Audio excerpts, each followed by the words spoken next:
కేంద్ర ప్రభుత్వం కార్మికుల హక్కులను హరించడాన్ని ఏర్పాటు చేసి 4 లేబర్ కోర్టును రద్దు చేయాలని జేఏసీ నాయకులు జోడాల వెంకట్ అన్నారు. గోపాలపురంలోని అంగన్వాడీ ఆశ అలాగే మధ్యాహ్నం భోజన కర్షక కార్మిక సంఘ నాయకులు స్థానిక చెక్పోస్ట్ సెంటర్ వద్ద మానవహారం చేపట్టారు. అనంతరం స్థానిక తహసీల్దార్ కార్యాలయానికి చేరుకుని తహసీల్దార్కు వినతి పత్రం అందజేశారు. మేము 9 గంటలు మరి ఈ విధంగా ఈ రోజు మేము సమ్మె చేయడానికి రోడ్డు ఎక్కామంటే మా పరిస్థితులు ఏం బాగాలేదండి. అంగన్వాడీ టీచర్కి వచ్చే జీతం 11,000 మాత్రమేనండి. ఈ 11,000తో మేము సరిపెట్టుకోలేకపోతున్నామండి. పేదరికాన్ని గవర్నమెంట్ గుర్తిస్తుంది కానీ మమ్మల్ని మాత్రం గుర్తించట్లేదండి. మేము అసలైన పేదరికంలో మేము ఉన్నాము. ఎందుకంటే అప్పులతోటి మేము చాలా బాధలు పడుతున్నాము. మేము 9 గంటల నుంచి 4 గంటల వరకు ప్రీ స్కూల్ జరుపుతున్నాము అంటే మేము ఎన్ని అవంతరాలు ఎదుర్కొంటున్నాము మాకు తెలుసండి. రికార్డ్ వర్క్ చేస్తున్నాము, యాప్లో వర్కులు చేస్తున్నాము, అటెండెన్స్లు పెడుతున్నాము.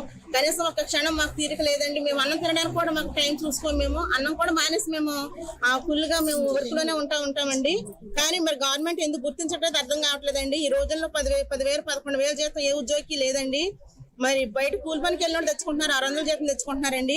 అలాంటిది మేము 9 గంటల నుంచి 4 గంటల వరకు మా ఇల్లును కూడా వదిలేసి మేము మా సర్వీస్ అంతా కూడా మేము స్కూల్కే చేస్తున్నామండి. మరి గవర్నమెంట్ మమ్మల్ని గుర్తించాలండి. గుర్తించి మాకు 26,000 జీతం అనేది ఇవ్వాలి. ఏదైనా ఉద్యమం వచ్చింది అంటే బాధిత హృదయాలు అనేవి బరువెక్కినప్పుడు మాత్రమే జరుగుతాయి.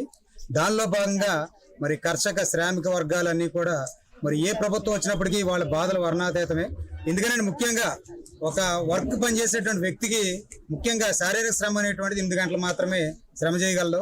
తర్వాత చేసే పరిస్థితి అనేటువంటి ఉండదు.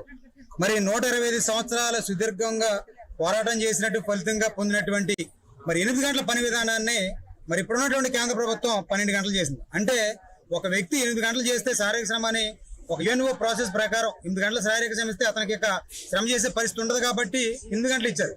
కానీ 8 గంటలు ఈ రోజున ప్రభుత్వం 12 గంటలు చేసింది. అంటే 4 గంటలు అదనంగా చేయడం వల్ల అతనికి వచ్చేటువంటి జబ్బులు కానీ ప్రమాదాలు ఎన్నున్నాయో మనమే లెక్కించుకోవాలి. అదేవిధంగా పనికి తగ్గ వేతనం ఇప్పుడు రెగ్యులర్ ఎంప్లాయీ ఈ రోజు చూసినట్లయితే ఏ స్కీమ్లో చూసుకున్న రెగ్యులర్ ఎంప్లాయీ కనీసం 50,000 నుంచి 80,000 తీసుకున్నాడు. అదే పని చేస్తున్నటువంటి శ్రామిక వర్గంలో ఉన్నటువంటి సంఘటిత అసంఘటిత వర్గంలో లేబర్ చేస్తున్నటువంటి వీళ్ళకి కేవలం 12,000 మాత్రమే ఇస్తుంది. అంటే 50,000 నుంచి 12,000 అంత డిఫరెన్స్ ఉంది. 38,000 మరి శ్రమ దోపిడీ అనేటువంటి జరుగుతోంది. మరి ఈ విధంగా ఈ రోజు మేము సమ్మె చేయడానికి రోడ్డు ఎక్కామంటే